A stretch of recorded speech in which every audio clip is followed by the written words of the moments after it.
Open society foundation और George Soros का नाम तो आपने सुना ही होगा। किस तरीके से इस फाउंडेशन के जरिए जॉर्ज सोरोस भारत की चुनी हुई मोदी सरकार को अस्थिर करना चाहता है। पहले 100 अरब डॉलर खर्च करने वाला था, लेकिन उसके बाद यह रकम बढ़ाई गई और यह रकम बढ़ाकर 200 अरब डॉलर कर दी गई अगर भारत की सरकार अस्थिर होती है फिर, या मौजूदा सरकार अगर गिरती है। लेकिन अब जॉर्ज सोरोस के बाद एक और नया नाम सामने आया है, ओमिडायर नेटवर्क। यह भी लंबे वक्त से तकरीबन 2010-12 से हिंदुस्तान में एक्टिव था। डीप स्टेट के नाम से भी आपने कभी कभी डीप स्टेट का नाम सुना होगा। डीप स्टेट भी इसी का जो है किया धरा है। डीप स्टेट इसी को ओमिडायर नेटवर्क को ही कहते हैं। तो किस हद तक भारत की सरकार को अस्थिर करने की जो साजिश है वो लगातार बेनकाब भी हो रही हैं और लगातार बढ़ती भी जा रही हैं, लेकिन मोदी सरकार ने इसे हिंदुस्तान से खदेड़ दिया है। क्या है ओमिडायर नेटवर्क? एबे के जरिए किस तरीके से इसने हिंदुस्तान को कैप्चर करने की साजिश रची जिसे मोदी सरकार ने खदेड़ दिया है, उस पर चर्चा करने के लिए मेरे साथ मौजूद हैं हमारे वरिष्ठ सहयोगी पंकज प्रसून। बहुत बहुत स्वागत है सर आपका। शुरू से बताइएगा क्या कुछ ये पूरा मामला है, जॉर्ज सोरोस से कैसे ये बड़ी संस्था है जो भारत सरकार को स्थिर करना चाहती है? जी देखिए अभिषेक, सबसे पहले मैं बता दूं कि करेक्ट प्रोनाउंसिएशन है ओमडीआर फाउंडेशन। ओमडीआर ओमडीआर है। दूसरी बड़ी बात कि हमने जॉर्ज सोरोस का नाम बहुत सुना है, वो इसलिए कि जॉर्ज सोरोस ने एक प्रेस कॉन्फ्रेंस में कह दिया था कि मोदी सरकार को हटाने के लिए मैं $2 बिलियन खर्च करने के लिए तैयार हूं, और उसका बयान आया, वायरल हुआ। इस वजह से आज लोग जॉर्ज सोरोस और उसकी जो संस्था है ओपन सोसाइटी फाउंडेशन, उसके बारे में जानते हैं। लेकिन आमतौर पे जो भी डीप स्टेट्स होते हैं, जो ग्लोबलिस्ट होते हैं, ग्लोबलिस्ट मतलब एक शब्द में समझिए कि वो मल्टीनेशनल कंपनियां होती हैं, जो कि अमेरिका की कंपनियां होती हैं। वो किसी देश में जाती हैं, वहां पे एसेट्स क्रिएट करती हैं पैसे खर्च करके। एसेट्स मतलब कि बिल्डिंग या जमीन नहीं, वो ऐसे लोगों में पैसे इन्वेस्ट करती हैं जो कि बाद में इनके काम आ सके। उसको जासूसी की भाषा में एसेट्स क्रिएट करना बोलते हैं। और डीप स्टेट वैसे बोलते हैं कि अंदर तक जो घुस गया हो आपके देश में, वो डीप है, इसलिए उसको डीप स्टेट बोलते हैं। अब बहुत सारे अमेरिका की मल्टीनेशनल कंपनियां ऐसी हैं जो कि अलग अलग देशों में काम कर रही है। उसमें ट्विटर भी है, उसमें फेसबुक भी है, उसमें फोर्ड फाउंडेशन भी है, उसमें ओमडीआर फाउंडेशन है, उसमें जॉर्ज सोरोस की संस्था ओपन सोसाइटी फाउंडेशन है। बहुत तरह की संस्थाएं हैं जो कि अलग अलग तरीके से अलग अलग सेक्टर में काम करती हैं। और ये करते क्या है, उस देश में जाके एसेट्स क्रिएट करते हैं। एसेट्स मतलब कुछ लोगों को पैसे दिए, कुछ संस्थाओं को पैसे दिए ताकि वो इनके लिए काम कर सके, और फिर वहां से उस देश का नैरेटिव बदलना शुरू होता है। अब इस भाई साहब को ले लीजिए, ओमडीआर फाउंडेशन के बारे में 2019 की बात है ये। 2019 में वहां पे एक सरकार थी पेट्रो पेरोशेंको की सरकार को अपदस्थ करने में। हाँ, यूक्रेन में ये 2019 की 19 की बात है। अब पेट्रो पेरोशेंको की सरकार को हटाने में यह आरोप लगता है कि ओमडीआर फाउंडेशन ने बहुत पैसे खर्च किए थे। वहां की मीडिया में को पैसे दिए और इन्वेस्ट किए अलग अलग चैनलों में, अलग अलग जो मीडिया नेटवर्क है सोशल मीडिया में, और यह कहवाया कि यूक्रेन की सारी समस्याओं का जड़ यह है कि वो नाटो में शामिल नहीं हो रहा है। और अगर एक बार अमेरिका के साथ रिश्ते अच्छे कर ले या यूरोप के साथ रिश्ते अच्छे कर ले तो यूक्रेन का भला हो जाएगा। उसके बाद एक स्टैंड अप कॉमेडियन वहां होता है, उस पर ये इन्वेस्ट करना शुरू करते हैं क्योंकि वो लोकप्रिय कॉमेडियन था जिसका सारा लोग उसका चेहरा पहचानते थे। फिर वो क्या करता है, कॉमेडी छोड़ के पॉलिटिक्स में आता है। पॉलिटिक्स में वो पदयात्रा निकालता है। पदयात्रा निकालने के बाद वो पदयात्रा में इसी तरह चुम्मा चाटी करता है, गले लगता है हर जगह वो, और फिर धीरे धीरे वो पॉपुलर होना शुरू होता है। मीडिया उसकी खूब तारीफ करती है कि वाह, जमीन से जुड़ा हुआ नेता तो यही है। वो मीडिया तारीफ नहीं कर रही थी, वो ओमडीआर का पैसा तारीफ कर रहा। फिर धीरे धीरे वो शख्स लोकप्रिय होता जाता है तो एक पैरेलल शख्स खड़ा कर दिया, और वो शख्स यूक्रेन का नहीं है। सबसे बड़ी बात है वो यहूदी है, वो ज्यूज है। और सोचिए ज्यूज पे पैसा कौन लगा रहा है? एक ईरान का जो निकला हुआ जो बिजनेसमैन है जिसका नाम है पियर ओमडीआर, और ईरान का निकला हुआ शख्स एक ज्यूज पे पैसे लगा रहा है ताकि वो यूक्रेन की सत्ता पे बैठ सके। इंटरेस्टिंग। आज ऐसे जो जिसको जानकारी नहीं होगी बोल देगा कि इजराइल जो यहूदी हैं वो ईरान के दुश्मन है, ईरान जो यहूदियों का दुश्मन है। लेकिन यहां थोड़ा धंधा कुछ अलग तरह से चलता है। अब क्या हुआ कि अपदस्थ कर दिया, और वहां बार बार एक ही नैरेटिव सेट किया गया कि नाटो में शामिल हो जाए यूक्रेन, नाटो में शामिल हो जाए, ताकि नाटो में एक बार शामिल हो गया यूक्रेन की सारी समस्याओं का हल निकल जाएगा, बहुत एडवांस कंट्री हो जाएगा और यहां इतने इन्वेस्टमेंट्स आएंगे, अमेरिकी कंपनियां पैसे लगाएंगी, यूरोप की कंपनियां पैसे लगाएंगी, साउथ कोरिया की लगाएंगे, वो जन्नत हो जाएगा वो देश। लोगों ने हटा दिया पेरिशेंको को। अब फिर आ गया ये जो स्टैंड अप कॉमेडियन था। अब जब स्टैंड अप कॉमेडियन आता है तो पहली घोषणा यह करता है कि आज से यूक्रेन नाटो में शामिल हो रहा है। अब इसका रिएक्शन होता है, रशिया कहता है कि हमारे देश के ठीक बॉर्डर पे नाटो की सेना अगर आ जाती है तो हमारी सुरक्षा के लिए खतरा है। और वो क्या करता है कि जो बॉर्डर इलाके में जो रशियन स्पीकिंग पॉपुलेशन है उनमें यह पैसा रशिया इन्वेस्ट करना शुरू करता है, और फिर उसके बाद जो हुआ आपको पता है, जिसे यूक्रेन और रशिया का जंग कहते हैं। पैसा किसका लगा?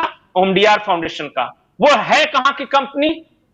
यह फाउंडेशन कहां का है? अमेरिका का। अमेरिका का मालिक अमेरिका का है, मालिक ईरान का है। ईरान ओरिजिनेट वहां बाय बर्थ ईरान का मालिक है। वो अमेरिका में जाके उसने फॉर्च्यून्स बनाया और बहुत पैसा कमाया।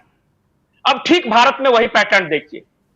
भारत में अचानक मीडिया के कुछ तबके ये कहना शुरू कर देते हैं कि जननायक जननायक जननायक शब्द का हम सुनते हैं इधर 1-2 सालों से। और फिर पता चलता है कि ओमडीआर फाउंडेशन का पैसा कहां कहां लगा हुआ है। तो scroll.in में, न्यूज लॉन्ड्री, वायर में इस तरह के लिस्ट हैं। वो खुद क्लेम करते हैं कि ओमडीआर फाउंडेशन से हम पैसे लेते हैं। और वो खबरें क्या दिखा रहे हैं? जब भारत चंद्रयान लॉन्च कर रहा था तो यही न्यूज लॉन्ड्री दिखा रहा था कि चांद पे जाने की जरूरत क्या है, यहां एससी एसटी ओबीसी भूखों मर रहे हैं और यहां चांद पे जाने के लिए पैसे बर्बाद किए जा रहे हैं। वो आदमी ये खबर चला रहा था कि जो भारत है वो बेनिस्तान है। अतुल चौरसिया एक पत्रकार है वहां का, उसने ये खबर चलाई थी कि भारत बेनिस्तान है, यहां बैन कर देता है सब कुछ। मोदी जो सरकार है ना, सब चीज को बैन कर देती है। देखिए मीडिया को बैन करके रखा है, बोलने की आजादी नहीं है, लोकतंत्र खतरे में है, संविधान खतरे में है, ये सारा वो बात कर रहा है। वो scroll.in अंग्रेजी का है, न्यूज लॉन्ड्री हिंदी का है, द वायर है। उसके बाद आप जानते हैं विशाल शर्मा से पे आरोप भी लगे थे, चाइना से पैसे वगैरह लेके उसकी जो कंपनी है वो सारी कहानी लोगों को पता है। अब ये सारे जो डिजिटल मीडिया में इन्वेस्ट करता है ओमडीआर फाउंडेशन, और जब इन्वेस्ट करता है तो वो एक नैरेटिव सेट करने शुरू कर देते हैं कि देखिए जननायक। फिर यहां का भी जननायक, जो वहां का जो स्टैंड अप कॉमेडियन था, और यहां जननायक हो जाता है, और यहां सेम वही पैटर्न अप्लाई करता है। टी शर्ट पहन के भारत जोड़ो यात्रा पे निकलता है, और भारत जोड़ो यात्रा में वही काम करता है। वो चुम्मा चाटी ले रहा है, गले लग रहा है, और फिर एक नैरेटिव सेट किया जाता है कि वाह, भारत जोड़ो यात्रा का बहुत बड़ा असर है। जिस तरह वहां एक नैरेटिव सेट किया गया कि नाटो में जैसे ही शामिल हो जाएगा यूक्रेन, सारी समस्याओं का हल निकल जाएगा। यहां पे यही सारे मीडिया ये कह रहे हैं कि अगर कास्ट सेंसस यहां हो गया तो एससी एसटी ओबीसी का जीवन बदल जाएगा, सब कुछ बदल जाएगा जी, संपन्न हो जाएंगे वो। बस एक ही चीज की वजह से वो गरीब हैं, वो इसलिए कि कास्ट सेंसस नहीं हुआ है भारत। ठीक है, उस मुद्दे पर बाद में आएंगे। और जी जी, ये और अब मैं आगे बताता हूं। एनजीओ थी, इनका क्या किया? हाँ, अब ये किस तरह से न्यूज चलाते हैं, आप एक बार, कभी मैं नाम ले रहा हूं जिनका the wire, the scroll.in, the news laundry, या इस तरह के जो भी संस्था है जिन पर यह आरोप लगा है, जो ओमडीआर फाउंडेशन से पैसे ले रहे हैं, वो खबर क्या चला रहे हैं? हल्द्वानी में हिंदू दोषी हैं, वहां तो वर्षों से रह रहे हैं, तो प्रशासन उनके साथ ये करिए। जब वो जानबूझ के मीडिया की खबर, जब हिंदुओं को डिमीन करना होता है, नीचा दिखाना हो, तो वो क्या लिखते हैं? राम तेरी मीडिया मैली हो गई। राम तेरी मीडिया मैली क्यों हो जाएगी? अल्लाह तेरी मीडिया मैली क्यों नहीं होगी? या फिर जेसस तेरी मीडिया मैली क्यों नहीं होगी? ये टॉपिक है, आप कभी टाइप करके देख लीजिए। ये हिंदू विरोधी प्रोपेगेंडा फैलाते हैं। वो ये कहते हैं कि अगर पाकिस्तान ना होता तो भारत का वजूद ही नहीं होता। कैसे? भारत का वजूद ही इसलिए है, अब पता नहीं, वो तो आप पूरा आर्टिकल पढ़िए न्यूज लॉन्ड्री पे, वो सारा ये कह रहे हैं। अब क्या हुआ कि मोदी सरकार ने सिर्फ एक नियम लाया, वो ये आया कि ठीक है, चाहे फोर्ड फाउंडेशन हो, अमेरिका की वो भी संस्था है, या ओमडीआर फाउंडेशन हो, या ओपन सोसाइटी फाउंडेशन हो, आप सिर्फ ये बता दीजिए कि आप जो पैसे यहां इन्वेस्ट कर रहे हैं वो लग कहां रहे हैं, वो जा कहां रहे हैं। सिर्फ एक नियम बनाया था। उसके बाद पता है, ये सारे अपना कारोबार समेट के यहां से भागने लगे। क्यों भागने लगे मुझे नहीं पता, लेकिन नित्यानंद राय हैं, गृह राज्य मंत्री हैं, उन्होंने लोकसभा में 2023 सितंबर 2023 में खड़े होकर यह कहा है कि 19,000 ऐसी संस्थाएं जो कि मल्टीनेशनल थी, जो विदेशों से पैसा ला रही थी, भारत में लगा रही थी, अचानक बंद करके भागने लगी दुकान। सिर्फ एक सवाल हमने पूछ लिया कि भाई आप जो पैसे ला रहे हो वो खर्च कहां कर रहे हैं। खर्च के बारे में पूछा तो वो भागने लगे। 2011 से 2019 तक ये नित्यानंद राय का ये। अब बताइए कि एक संस्था ओमडीआर फाउंडेशन या फिर ओपन सोसाइटी फाउंडेशन कह रही कि $2 बिलियन खर्च करेंगे। ओमडीआर फाउंडेशन इससे दुगने पैसे वाली संस्था है, वो कितना खर्च कर रही होगी। और इस तरह 19,000 फोर्ड फाउंडेशन को ले लीजिए, वो सारा वो जो केजरीवाल का शुरू में फंडिंग वगैरह का आरोप लगा था, और 19,000 ऐसी संस्थाएं। पैसे का अनुमान दर्शकों पे छोड़ देते हैं, कितना पैसा लगा रहे होंगे और वो क्यों लगा रहे हैं, वो भारत में इतने पैसे क्यों लगा रहे हैं। वो तो कहते हैं कि हम गरीबों की भलाई के लिए करें, कोई कह रहा है हम मिड डे मील में पैसा दे रहे हैं, जो बच्चों का कुपोषण की समस्या है उसमें दे रहे हैं। सरकार ने इतना ही तो पूछा है कि दे रहे हो तो बता दो कहां दे रहे हो। दरअसल ये बहुत सारे पैसे 3 चीजों में खर्च किए जा रहे थे। पहला, आंदोलन खड़ा करने में। ग्रीन पीस फाउंडेशन के बारे में बार बार उदाहरण देता हूं, अमेरिका की इसी तरह की संस्था थी, वो कुडमकुलम न्यूक्लियर प्लांट बन रहा था तमिलनाडु में, और वो संस्था इसलिए पैसे खर्चा कर रही थी कि के उदय कुमार वहां थे, उनको पैसे दे रही थी ताकि वो वहां पे आंदोलन खड़ा कर सके। और वो क्या कह रहे थे पता है, कुडमकुलम न्यूक्लियर पावर प्लांट बनेगा तो वहां से विकिरणें निकलेगी, रेडिएशंस, लोग जो होंगे, औरतें बांझ पैदा हो जाएंगी, विकलांग हो जाएंगे, सब कुछ हो जाएंगे। इस तरह की बातें करके वहां के ट्राइबल्स लोगों को भड़का रहे थे। बाद में जब जांच हुई तो पता चला कि भारत सरकार चूंकि रशिया की मदद से न्यूक्लियर पावर प्लांट बना रही थी, इसलिए अमेरिका को यह बात पसंद नहीं थी, और अमेरिका ग्रीन पीस फाउंडेशन के जरिए यहां आंदोलन खड़ा करके वो न्यूक्लियर पावर प्लांट नहीं बनने दे रहा था। आज न्यूक्लियर जैसे मोदी सरकार है वो बनकर तैयार है, आराम से वहां पे परमाणु रिएक्टर, सौर ऊर्जा वगैरह सब, मतलब न्यूक्लियर एनर्जी वगैरह का प्रोडक्शन हो रहा। एक औरत बांझ नहीं हुई, एक विकलांग पैदा नहीं हुआ, सब खुशहाल है।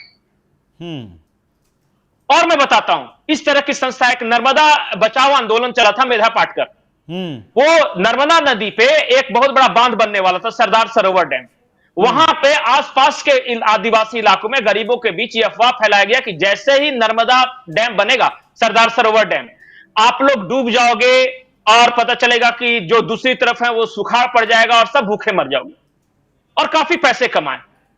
नर्मदा सरदार सरोवर डैम भी कंप्लीट हुआ, एक भी गांव भी नहीं डूबा, और आज सरदार सरोवर डैम के कारण 6,000 हेक्टेयर भूमि जो कच्छ की है वो सिंचित हो रही है।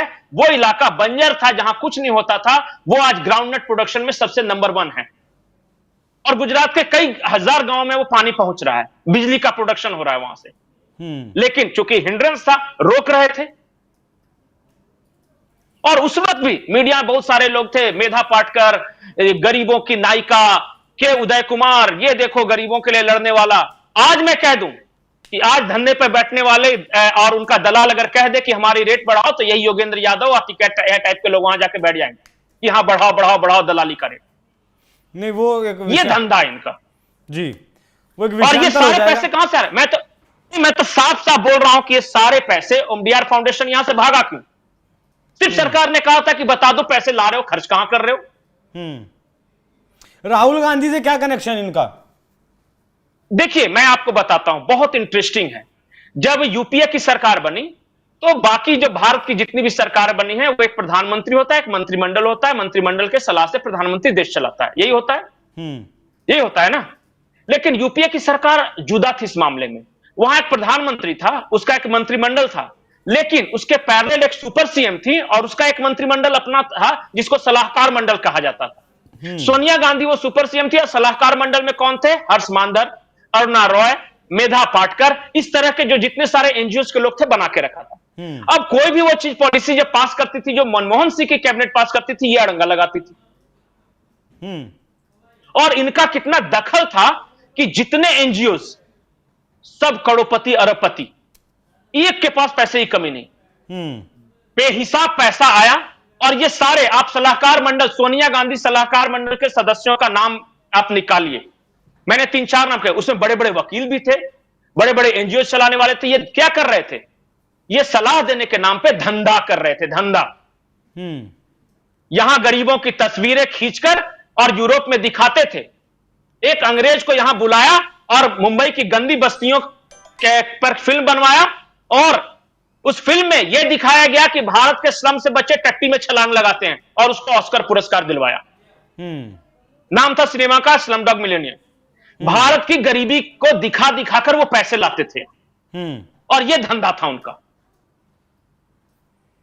मो- आज भी परेशानी ये नहीं है कि मोदी सरकार की पॉलिसी क्या है। मोदी सरकार ने क्या किया, ये धर्मांतरण वाले गिरोहों को, ये जो इस तरह से फंड लाके आंदोलन खड़ा करते थे, इनके पैसे पे चेक लगा दिया, कहा कि आप लाओ ना विदेश से पैसा, कोई दिक्कत नहीं, सिर्फ मुझे बता दो कि हिसाब की कहां खर्च कर रहे हो, और साल में ऑडिट तो कराना पड़ेगा।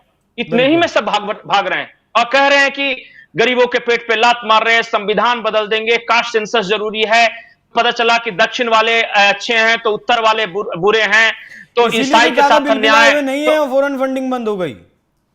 तो समझ नहीं आ रहा है क्या किरोसिन क्यों छिड़क रहे हैं फिर? हम्म क्यों छिड़क रहे हैं किरोसिन? उनको समस्या क्या है इस देश इसीलिए में? नया इस जननायक देश तैयार का करने में लगे हैं। नहीं, इस देश का ग्रोथ रेट आज दुनिया में नंबर 1, और वर्ल्ड बैंक का IMF कह रहा है कि भारत वर्ल्ड इकोनॉमी का चमकता सितारा है, लेकिन इनको परेशानी है। ठीक है। आज दुनिया की जो सबसे बड़ी कंपनी जो है, जो सैमसंग है, वो सबसे बड़ा प्लांट आज उत्तर प्रदेश के नोएडा में डाल रही है, और इस साल वो 32% ग्रोथ शो कर रही है, पर परेशानी है। आज भारत जो है स्टार्टअप हब बन चुका है, और इसमें से बहुत सारे यूनिकॉर्न बन चुके हैं, बहुत सारे स्टार्टअप, पर परेशानी है कि ये आम आदमी कैसे अरबपति बन सकता है, ये नहीं चलेगा। बिल्कुल अरबपति बनने का ठेका सिर्फ चंद परिवारों के पास था, ठीक। और सबको कैसे मौका दे देंगे? तो परेशानियां है। और बताइए भारत में क्या समस्या है? ये सारे एनजीओ बैठ जाते हैं, कभी शाहीन बाग में बैठ जाते हैं, कभी किसान के नाम पे बैठ जाते हैं। चेहरों को पहचानिए कौन कौन बैठते हैं। ये सारे वही सारे लोग जो धंधे पे बैठे हुए थे ना, आज सड़कों पे बैठे हुए हैं। इस चलते किसी तरह हटाओ। ठीक है। अब समझ में आया रिलेशन? जी। तो जिस तरीके से जॉर्ज सोरोस इकलौता नहीं है जो मोदी सरकार को अस्थिर कर देना चाहता है, डीप स्टेट भी बहुत गहराई तक हिंदुस्तान में जड़ें जमाए हुए था, जिसे मोदी सरकार ने खदेड़ दिया है। लेकिन कहीं ना कहीं इस बात से भी इनकार नहीं किया जा सकता, जितनी गहरी जड़ें थी वो सारी जड़ें निकल गई होंगी, सबका पैसा बंद हो गया होगा, कोई ना कोई कहीं ना कहीं से आज भी किसी ना किसी तरीके से अपने काम को चालू रखे हुए होगा। वो देश में किस तरीके से एक मीडिया का धड़ा काम करता है देश को बदनाम करने में, खासकर राहुल गांधी तो अमेरिका में जाकर अक्सर ऐसी बातें करते ही, आपने उनके बयान भी कहीं देखे होंगे। लेकिन जिस तरीके से ये विदेशी ताकतें, अमेरिकी ताकतें भारत को अस्थिर कर देना चाहती हैं, वो सारे बिंदु आपके सामने गिनवाए हैं, रखे हैं। तो बाकी अब राय आपको बनानी है, सलाह आपको बनानी है, करना क्या है, कैसे इस देश को बचाना है। बाकी इस पूरी चर्चा पर क्या कुछ आपकी राय, कमेंट कर हमें जरूर बताएं। नमस्कार।